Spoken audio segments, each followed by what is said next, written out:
Dios inmolado en la cruz, mi Salvador y Rey. El gran Maestro es Cristo, el buen pastor es Jesús, el Hijo de Dios y el gran yo soy, el agua que sacia mi sed. Solo Cristo tiene palabras de vida eterna. Solo Cristo tiene palabras de vida eterna. Para el afligido, para el quebrantado, para todo aquel que quiera ser libre de pecado. Pan de vida es Cristo, la luz del mundo es Jesús, Cordero de Dios inmolado en la cruz, mi Salvador y Rey. El gran Maestro es Cristo, el buen pastor es Jesús, el Hijo de Dios y el gran yo soy, el agua que sacia mi sed. Solo Cristo tiene palabras de vida eterna. Solo Cristo tiene palabras de vida eterna. Para el afligido, para el quebrantado, para todo aquel que quiera ser libre de pecado. Solo Cristo tiene, aleluya, solo Cristo tiene palabras de vida eterna, mi hermano. Sí, Jesús, solo tú, Señor.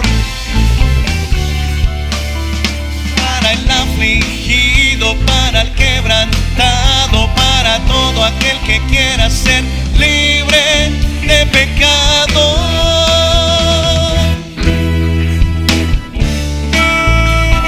Aleluya. El Señor es digno de toda gloria, mi hermano, digno de toda alabanza, de toda adoración. Te alabamos, Cristo Jesús.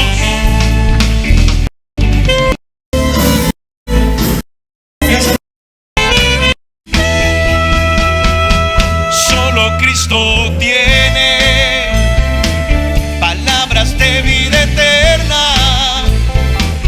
Solo Cristo tiene palabras de vida eterna. Para el afligido, para el quebrantado, para todo aquel que quiera ser libre de pecado. Solo Cristo tiene palabras de vida eterna. Solo Cristo tiene palabras de vida eterna.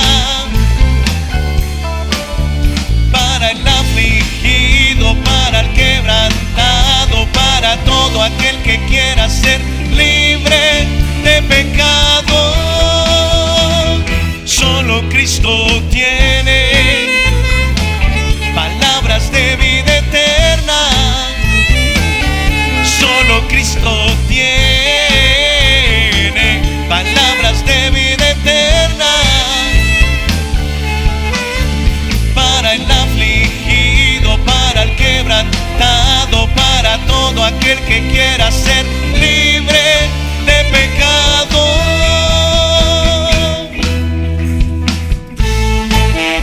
Aleluya. ¿Cuántos hemos sido libres, mi hermano? ¿Por qué no le alaba y le adora, le agradece al Señor? Porque hemos bebido de esa agua de vida eterna. Gracias, Señor. Gracias, Cristo Jesús. Sí. Y la oración de fe salvará al enfermo, y el Señor lo levantará, y si hubiere cometido pecado, le serán perdonados.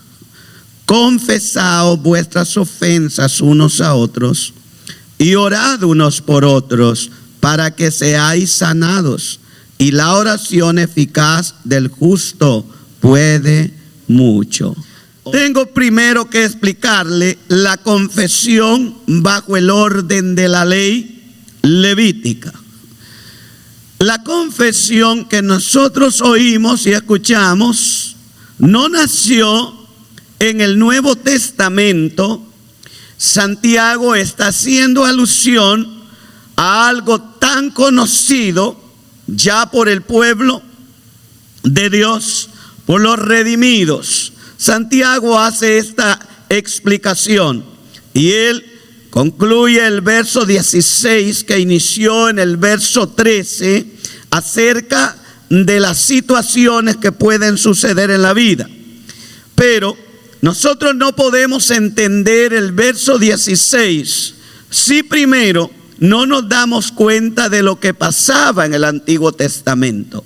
Para poder entender este verso tenemos que analizar entonces algunos versos que se escribieron antes en el Antiguo Testamento. Y esta explicación entonces era la confesión bajo el orden de la ley levítica, bajo el orden arónico. Note, cuando pecare en alguna de estas cosas, decía el Antiguo Testamento, confesará aquello en que pecó. En la ley levítica, quien estaba en lugar del hombre común era el sacerdote. Fíjese usted, dice, cuando pecare en alguna de estas cosas, confesará aquello en que pecó. Y luego viene una lista de lo que el pecador debería de traer como ofrenda después de su confesión. El sacerdote tomaba la confesión y basado en la confesión hecha de los labios del pecador, ofrecía el animalito que el pecador traía. Esto ya había hecho latente los pecados, por lo cual traía este animalito para confesar su pecado delante del sacerdote levítico, y el sacerdote tomaba esa información, tomaba el animalito, ponía su mano sobre su cabeza el pecador, mientras el sacerdote tomaba el cuchillo para degollar el cordero que ha sido traído por el pecado ya cometido. Entonces el sacerdote declaraba: ¿por qué está muriendo este animalito? Está muriendo por el pecado cometido de este hombre que lo ha traído en ofrenda o en expiación por su pecado. Esto era la confesión en el Antiguo Testamento. El sacerdote entonces era el encargado de arreglar las cuentas pendientes del pueblo ante Dios. Note usted Números capítulo 5 verso 7.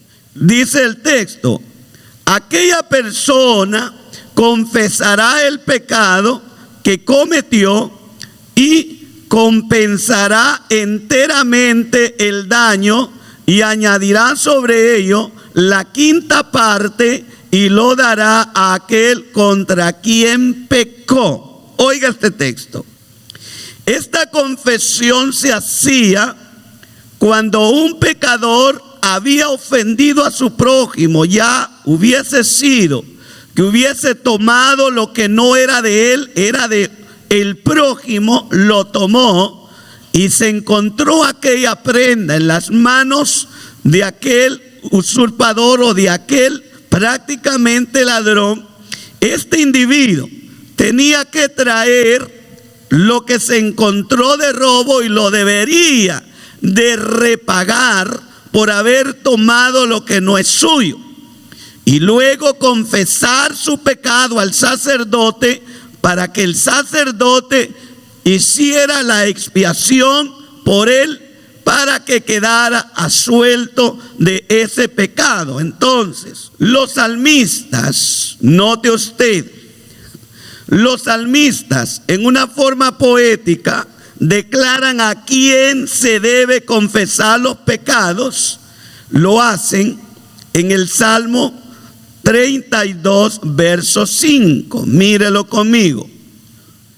Mi pecado te declararé y no encubriré mi iniquidad. Dije, confesaré mis transgresiones a Jehová, y tú perdonaste la maldad de mi pecado.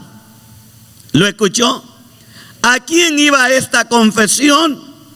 Al Señor directamente. Salmo 35, verso 18. Te confesaré en grande congregación, te alabaré entre numeroso pueblo. Una confesión más. Y note ahora el Salmo 38, 18. Por tanto, confesaré mi maldad y me contristaré por mi pecado. Alaba su nombre. Muy bien. Entonces, lo que le acabo de estar mostrando en este momento era lo que sucedía en el Antiguo Testamento. Era obligatorio confesar su pecado, el pecado que haya sido cometido. Había que confesarlo, había que pagar con una ofrenda expiatoria en lugar de mi pecado. Debería de compensarlo con algo que salió de mi bolsillo para que sintiera el peso de mi pecado. Pero eso no es todo. Por mi pecado debería de morir un animalito que no tenía nada que ver con la situación de mis acciones, ya que él estaba ajeno. Pero se debería de tomar ese animalito. ¿Para qué? Para derramar sangre en símbolo de un perdón, ya que el escritor a los hebreos dice lo siguiente, que sin derramamiento de sangre no hay perdón de pecados. Ahora veamos de qué se trata. Mire lo que dice Santiago: confesaos vuestras ofensas unos a otros y orad unos por otros para que seáis sanados. Aquí es donde está el asunto. La oración eficaz del justo puede mucho. Gloria a Jesús. Vamos entonces, ya que le he explicado el contexto del Antiguo Testamento, ahora entremos. Número 1, el Nuevo Testamento y la confesión. Esto es lo que quiero que observemos. El Nuevo Testamento y la confesión lo vamos a ver de la siguiente manera. Para poder aprobar esto, 1 Timoteo 2:5 nos va a explicar con claridad a quién debemos confesar nuestro pecado. Porque hay un solo Dios y un solo mediador entre Dios y los hombres, Jesucristo, hombre. ¿Cuánto lo alaban, iglesia? Amén. Entonces tenemos aquí, vamos a entender lo que está diciendo Santiago. Aquí tenemos frente a nosotros que todo pecador debería hacer una confesión, Antiguo Testamento y Nuevo Testamento. En el Antiguo Testamento el sacerdote tomaba la postura del pecador y él afrentaba o se enfrentaba a Dios con el sacrificio del pecador, haciendo la confesión de los pecados de aquel hombre o de aquella mujer que pecó, y trayendo la ofrenda la presentaba ante Dios. Dios mío, este cordero va a morir por este pecado que este pecador cometió. Yo me presento ante ti. Ahora degollo este animalito, roceo la sangre de este animalito por el pecado de este hombre que se excedió. recibe el sacrificio, acepta el sacrificio. Esa era la actitud del sacerdote levítico en el Antiguo Testamento. Amén. Porque el sacerdote tomaba el lugar del pecador. Nuevo Testamento, 1 Timoteo 2, lo acabamos de leer. Porque hay un solo mediador entre Dios y los hombres. Ya no hay un sacerdote terrenal. Ya no hay un hombre tomando el lugar tuyo. Ahora tu lugar, mi lugar, lo tomó Cristo Jesús en la cruz del Calvario. Él tomó el lugar de cada uno de nosotros. Y Él es ahora nuestro gran intercesor. A Él debemos confesar cada pecado cometido. Aquí la palabra nos enseña que el tiempo ha cambiado, que hay ahora solamente alguien apto para escuchar la confesión de los pecados cometidos. Fuera de Él no se puede hacer cuando hablamos del pecado, de arrepentimiento del pecador. Ahora, esta confesión que se hace y de la que Santiago está hablando, hay que entenderla en su contexto. Y por esta razón dije, es necesario que el pueblo de Dios sepa esto. Cuánta confusión hay en tanta persona cuando se lee un verso como el que tenemos en esta tarde. Cristo, con su sacrificio, abolió la función sacerdotal del Antiguo Testamento. Él vino a ponerle fin a la función sacerdotal levítica. Ya no está en función el sacerdocio. Ese concluyó en Malaquías, el último libro que se escribe en el Antiguo Testamento. Ahí concluyó el sacerdocio, constituyéndose en nuestro sumo sacerdote, el Señor Jesucristo. Hebreos 4:14 explica el asunto para que tengamos claridad de esto. Por tanto, oiga esto, por tanto, teniendo un gran sumo sacerdote que traspasó los cielos y da su nombre, Jesús, el Hijo de Dios, retengamos nuestra profesión. ¿Quién es el sacerdote que traspasó los cielos? Jesús, el Hijo de Dios.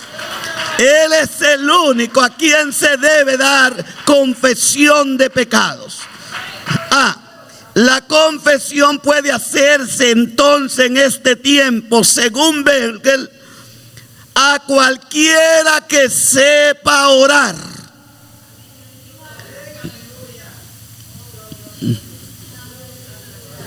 ¿Cuántos alaban al Señor? Si usted, si yo, alguna actitud hecha ya que no podemos borrar de la mente, porque en el momento que aquella acción se llevó a cabo, solo estaba usted y Dios. Ocurrió un pecado que usted sabe que nadie en la tierra lo vio, pero sabe que Dios sí lo vio. Esta explicación de Santiago es clara. Lo que Santiago está diciendo es, no necesito un sacerdote. Santiago dice, confesaos las ofensas unos a otros. Wenger toma esta explicación. ¿Y qué es lo que el pecador necesita hacer? Liberarse de la situación. Al exponer su causa delante de un hermano que no perdona pecados, que lo único que va a hacer por el pecador es doblar sus rodillas y decirle al Señor, perdónale. Y esto es más que suficiente. Alaba su nombre. Cualquier hermano que a Cristo tenga en el corazón puede ayudarte en oración. La confesión es para pedir ayuda en oración, no para que otro haga un sacrificio por ti. Amén. La confesión es para pedir oración en conjunto, clamar a Dios por ese pecado cometido. Cuando nosotros leemos Santiago 5, desde el 13 al 17, se da la impresión como que cada pecado secreto lo tiene que saber aquel individuo que esté esperando para reírse de nosotros. Pero no es esta la intención del texto sagrado. La intención es una petición liberadora declarando su pecado al Señor. Ve, la creencia de la religión romana, la iglesia de Roma, oiga esto, se lo explico, tome nota. Le repito esto, la creencia de la religión romana, lo conocemos como iglesia romana. Concilio de Trento, sesión 14, capítulo 5, aplica estas palabras del versículo 16 a la confesión sacramental, esto es, al llamado sacramento de la penitencia. Te lo voy a repetir, yo sé que está tomando nota. ¿De dónde nace esta creencia?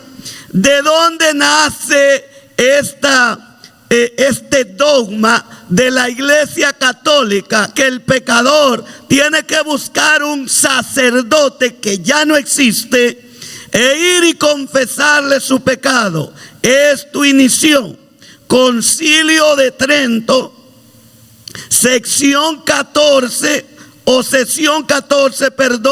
en el capítulo 5, aplica estas palabras del versículo 16 de Santiago a la confesión sacramental, esto es, al llamado sacramento de la penitencia.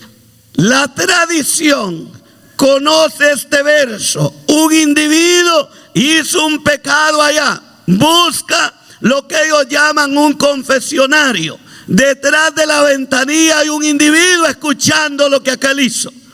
Después de escuchar esa confesión, viene la imputación de lo que él decide que va a hacer. Por este pecado vas a hacer esta penitencia. Y una vez que haces esta penitencia, tus pecados serán perdonados. No hay penitencia que tú y yo hagamos que borre el pecado. El pecado es limpiado única y tan solamente por la sangre del Señor Jesucristo. Amén. Estas creencias han sido tradiciones y se hace de todo para llegar a aquel hombre, a obligar a aquel hombre, vaya. Y cuando aquel lo hace, cree que ha quedado libre. Luego lo mandan a hacer ciertas penitencias, a rezar tantos Padres Nuestros, a arrodillarse y a pagar una manda. Esa no es la intención de Santiago 5:16. Esto es un dogma de la iglesia tradicional. Se llaman dogmas. La iglesia tradicional tiene 22 dogmas antibíblicos que obliga a sus fieles a cumplir sin saber la palabra de Dios. Y con eso viven pecando y buscando un confesionario. No, pero esto no es en absoluto lo que aquí se está diciendo. Santiago se refiere a que cuando pecamos contra alguien, deberíamos estar dispuestos a confesar este pecado a la persona a la que hemos dañado. Y con esto está de acuerdo Números 5:7, que yo se lo leí comenzando esta predicación. Aquella persona confesará el pecado que cometió y confesará enteramente el daño y compensará enteramente el daño y añadirá sobre ello la quinta parte y lo dará a aquel contra quien pecó. ¿Cuántos alaban al Señor? Amén. Lo que le estoy predicando no es un invento mío. Le estoy leyendo lo que dice la palabra de Dios. Pero en realidad la confesión en este tiempo neotestamentario puede hacerse a cualquier hermano que sepa orar, dice Bengel, pero en primer lugar a la persona a quien ofendí. ¿Qué es lo que Santiago trata de decirnos? Dentro de nosotros, hermanos, a pesar que ya tenemos a Cristo en el corazón, a pesar que ya hemos sido regenerados, a pesar que la palabra de Dios ya es nuestra compañera de vida día tras día, nuestra señora carne todavía se revela. Y en ocasiones podemos dañar, podemos lastimar a un hermano, a una hermana. Y cuando eso sucede, el remedio que puede quitar esa culpa es decirle al hermano: hermano, hermana, me excedí contigo, perdóname en el nombre de Jesús. ¿Verdad?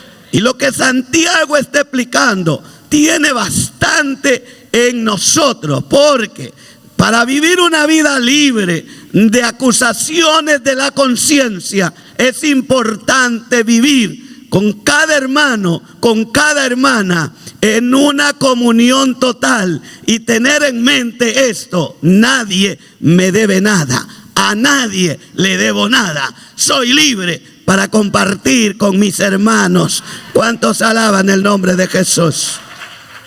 Número 2, el poder de la confesión.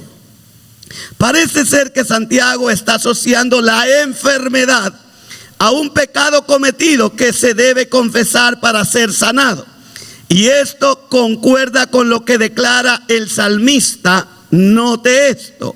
Parece ser que lo que Santiago también está mostrando, aparte de la ofensa a un hermano que es un pecado, también nos muestra esta misma aplicación, y el salmista lo va a declarar mejor para que entendamos esto.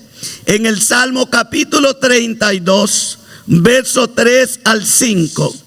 Verso 3 al 5.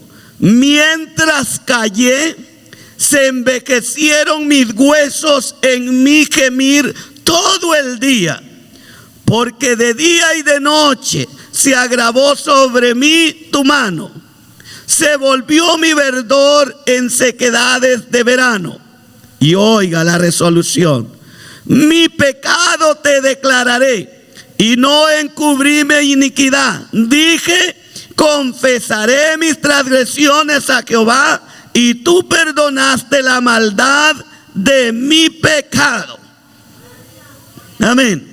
Aquí el salmista nos muestra que el ocultar un pecado, que el permanecer en secreto después de haber dañado, después de haber ofendido, trae un problema físico, trae un problema de enfermedad física. El salmista declara: mientras me quedé callado, mi cuerpo físico pagó las consecuencias. Por esta razón tomó la decisión: voy a confesar mi pecado. Entonces, la confesión trae sanidad, de acuerdo al texto de Santiago. ¿Cuánto alaban el nombre del Señor? La confesión trae sanidad. En tal caso, el enfermo debe hacer llamar a los ancianos de la iglesia. No cabe duda de que se trata de los líderes de la comunidad eclesial. Manto, por ejemplo, hace notar que Santiago no dice que haga llamar al médico, sino a los ancianos, pues el primer cuidado de un enfermo debe ser por su alma. ¿Cuántos alaban al Señor? En el verso 13 inició la plática: ¿está alguno entre vosotros alegre? Cante alabanza. ¿Está alguno afligido? Haga oración. ¿Está alguno enfermo entre vosotros? Llame a los ancianos de la iglesia y oren. Amén. Escuche esto. Santiago no manda a llamar al médico de cabecera. No ordena que se llame al que te asignó tu aseguranza.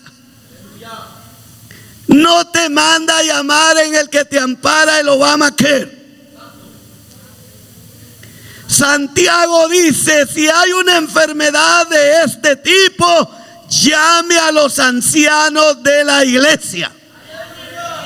Ahora, esté atento porque tengo que dar aquí. Tengo el hacha en la mano.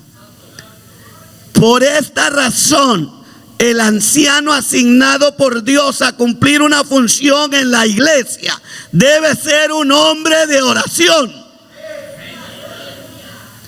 Debe ser un hombre de plena comunión, porque él no sabe en qué momento habrá una llamada. Tocarán su puerta. El hermano Julano está muriendo. Necesita ir a orar por él. Y no va a ser el momento, espéreme, voy a hacer una oración. El anciano debe estar ya listo, ya debe estar orado para ir a su función. No va a llegar un matalozano con un maletín a decirle, a sacarle el dinero. Ahí tiene que ir un hijo de Dios con comunión con Dios y declarar la palabra de salud, de libertad, en el nombre precioso de Jesús. Así que si está alguno enfermo, no acuda a matalozano, acuda a Cristo, el reflejo de la confesión. La confesión en sí tiene varios propósitos, que termina por reflejar todo el ser del hombre. ¿Cuántos sabían esto? La confesión en sí tiene varios propósitos que determinará reflejando todo el ser del hombre. El hombre es un ser tripartito: espíritu, alma y cuerpo. Primera Tesalonicenses 5:23. Ahí dice que nosotros somos espíritu, alma y cuerpo. Lo que afecta a una parte de él afecta todo su ser. Lo que afecta a una parte de nosotros, mire usted, ¿cuántas veces en la iglesia el culto puede estar lo más hermoso posible? Gente dentro de la casa de Dios salta de gozo, grita aleluya, ¿verdad? Como esta tarde, por ejemplo, mire usted, ¿verdad? La emoción invade los corazones y los aleluyas no se pueden callar. Pero en medio de esos aleluyas hay gente que no puede hablar. En pleno culto se está durmiendo. Y otros están gozándose en el Señor. Y si usted le pregunta, me desvelé ayer, mentira, así vive. ¿Cuánto alaban al Señor? Tu alma está enferma, no solo tu cuerpo. Cuando el alma se enferma, te duermes en medio culto. Amén. Por eso es necesario la confesión, la liberación. Por eso el médico con esa enfermedad no puede hacer nada. Porque el hombre es espíritu, alma y cuerpo. Y lo que afecta a tu cuerpo, afecta a tu alma. Lo que afecta a tu alma, afecta a tu espíritu. Y en pleno culto cabeceas. Pero al llegar a la casa, no te duermes. Mayormente si hay una de balazos. Ahí se le ve el sueño, se le va el cabeceo, se le va todo. Lo que te estoy diciendo que es tiempo de comenzar a examinar no solo tu cuerpo enfermo, sino tu alma. ¿Qué es lo que está pasando? Porque cada que el culto comienza me da ese sueño que me agobia. Y todos los hermanos despiertos y yo pescando a medio culto. Es tiempo de pensarlo. ¿Cuántos alaban al Señor? ¿Qué es lo que aquí necesita entonces? Ya que hay varias cosas que se reflejan en el ser del hombre. Lo primero es, en la confesión se refleja tu honestidad para con Dios y para con tu prójimo. No sé, analice cómo es su vida con el Señor. ¿Está viviendo una vida libre o vive una vida en pecado oculto? Y no se atreve porque ¿qué van a decir los demás si yo confieso mi iniquidad? Pero esa confesión te dará liberación. Entonces, ¿qué es lo que aparece en la confesión? Aparece su honestidad para con Dios, pero también para con su prójimo.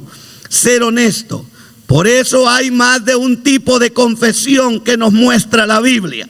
Note, la confesión pública es una de ellas. Veámosla. Esta oración la hacía un inconverso antes de su conversión a Dios. Ejemplo de esta confesión pública los tenemos ya en Mateo 3:6. Véalo conmigo. Y eran bautizados por él en el Jordán, confesando sus pecados. Alaba a Dios. Ahora, tenemos también Marcos 1:5. Y salían a él toda la provincia de Judea y todos los de Jerusalén, y eran bautizados por él en el río Jordán, y hacían, confesando sus pecados. Alaba su nombre esta tarde. Hechos 19:18, y le explico. Y muchos de los que habían creído venían confesando y dando cuenta de sus hechos. ¿De qué estamos leyendo entonces? Esta era la confesión pública que todo pecador debe hacer a Dios cuando viene por primera vez conociendo a Cristo como su Salvador. Esta confesión ya la debimos de haber hecho todos nosotros. El día que el Señor te llamó, el día que sentiste de Dios ese llamado especial, el día que Dios te dijo arrepiéntete y tú dijiste es verdad, viniste al altar y le dijiste a Dios, perdona mi pecado, perdona mi falta. Esa es una confesión pública. Y esto hay que prestarle atención, porque la tradición hace una mezcla de esto que le estoy predicando. La confesión de un convertido que ha pecado, la que vimos es una confesión pública. Ahora veamos la confesión de un convertido que ya ha confesado sus pecados, pero que ha cometido un pecado dentro ya del cristianismo.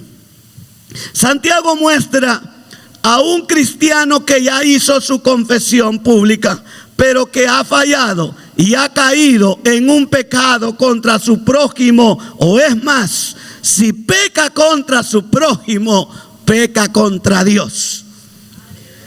Si este individuo ha pecado contra su prójimo, ha pecado contra Dios.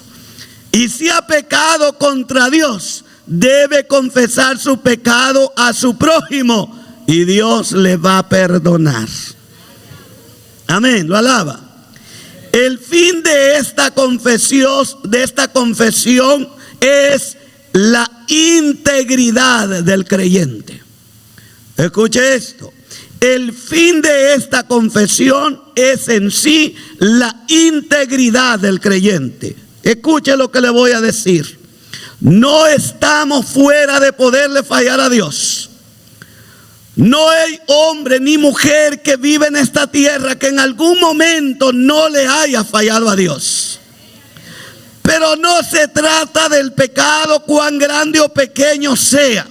Se trata de la integridad del hombre arrepentido, del hombre que se ha humillado ante Dios. Cuando le falla a Dios, lo que puede hacer es mostrar integridad. La que mostró David después de haber pecado contra Dios. Amén. La confesión trae integridad. No soy impecable, pero si peco, se lo digo a mi Dios. ¿Cuántos alaban al Señor? Y cuando se lo digo a mi Dios, procuraré no volverle a fallar en lo mismo. Porque quiero vivir una vida íntegra para Dios. No se trata de no fallar, se trata de ser honesto. Y la Biblia dice, el que encubre su pecado no prosperará. Pero el que lo confiesa y se aparta, alcanzará misericordia de Dios. La iglesia de Roma sostiene que este perdón de los pecados es efecto sacramental de la unción, conjunto con la fórmula. ¿Y cuál es la fórmula? La oración de la fe. Pero el contexto posterior del verso 16 muestra que la curación depende aquí de la confesión del pecado. No sé si lo entendió, pero si no lo entendió, yo tomo un tiempo para explicarlo. La tradición romana dice que aquí la sanidad del enfermo depende de este sacramento de la confesión, pero ellos dicen que depende de la oración y de la unción. ¿A qué unción se refiere? Porque el texto dice ungiéndole con aceite. Amén. Ellos dicen, si le pones aceite y oras, va a sanar. Pero Ryder dice que el contexto que aparece no es el de la oración, sino el de la confesión del pecado. Le explico. Yo puedo bañarle a usted con aceite y puedo echar callos en mis rodillas, orando por una enfermedad que hay en su cuerpo. Pero si usted tiene un pecado y esa enfermedad es consecuencia de la disciplina de Dios, aunque lo ahogue en aceite, aunque me pele las rodillas, no va a sanar. No sé si está entendiendo. El secreto es aquí la honestidad. El enfermo debe decir, es que me comí unos elotes y ustedes no vieron.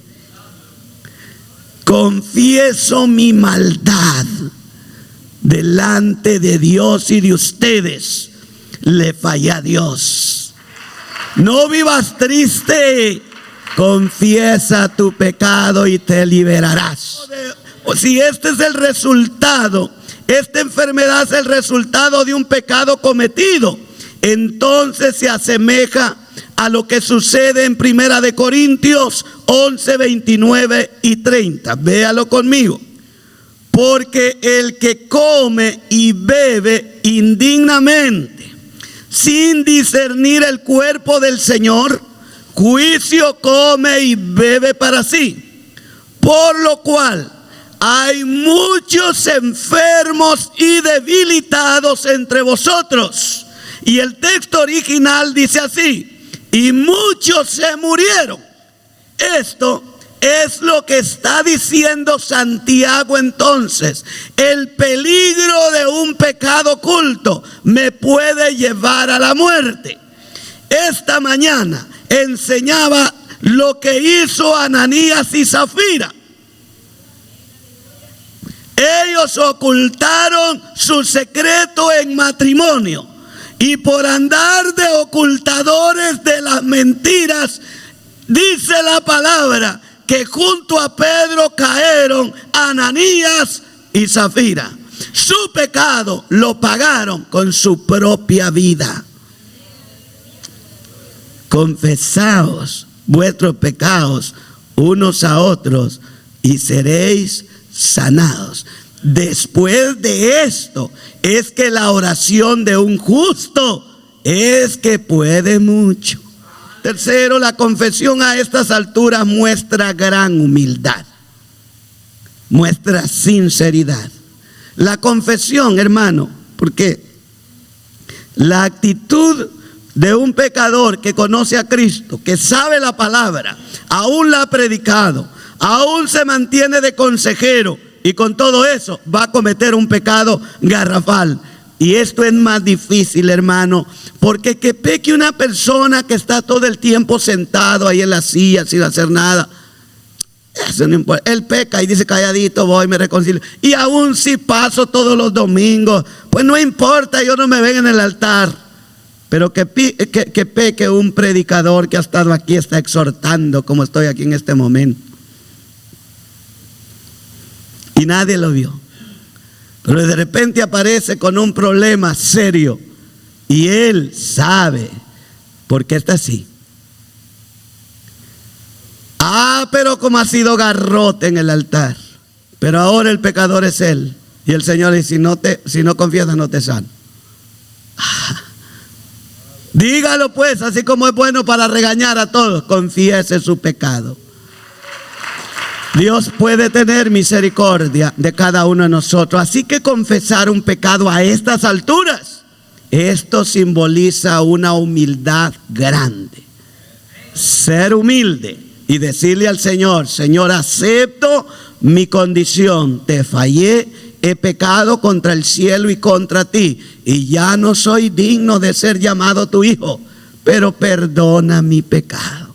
Humildad es aquello de que Cristo en realidad ha revestido a un verdadero cristiano. Para un verdadero cristiano, la palabra humildad debería ser compañera de día y de noche, porque hemos recibido el Espíritu de Jesucristo, el cual es humilde. No es pecador, Él es humilde. Amén. Y hemos recibido ese espíritu. Colosenses 3, 12 al 14. Concluyo esta palabra en esta tarde. Si lo tiene, diga amén. Colosenses 3, 12 al 14. Cuando lo tenga me dice amén. Lo leemos y llegamos al final. Lo tienen todos. Vestidos pues como escogidos de Dios, santos y amados, de entrañable misericordia, benignidad y humildad, de mansedumbre, de paciencia, soportándonos unos a otros y perdonándonos unos a otros. Si alguno tuviere queja contra otro, de la manera que Cristo os perdonó, así también hacedlo vosotros. Ahí está el remedio. Usted se humilla, yo me humillo, y el ofendido tiene que tomar la acción del perdón. El ofendido tiene el deber de perdonar al que se humilla, y con esto la cuenta está saldada y la salud aparece en tu cuerpo para la gloria de Dios. No sé si hay entre nosotros alguien en esta tarde que quiera confesar a Cristo su pecado. Si nunca lo ha hecho, confiéseselos a Él. No me lo diga a mí, dígaselos a Cristo. Confiéseselos. Si no hay entre nosotros alguien que quiera reconciliarse, entonces también el altar está abierto. Solo levante su mano. Yo quiero más de ti y habitar en tu presencia. Vengo para que crezcas tú y cada día seré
entrego mi voluntad a ti. Todo lo que soy, Señor, todo cuanto tengo es tuyo. Yo quiero menguar para que crezcas tú.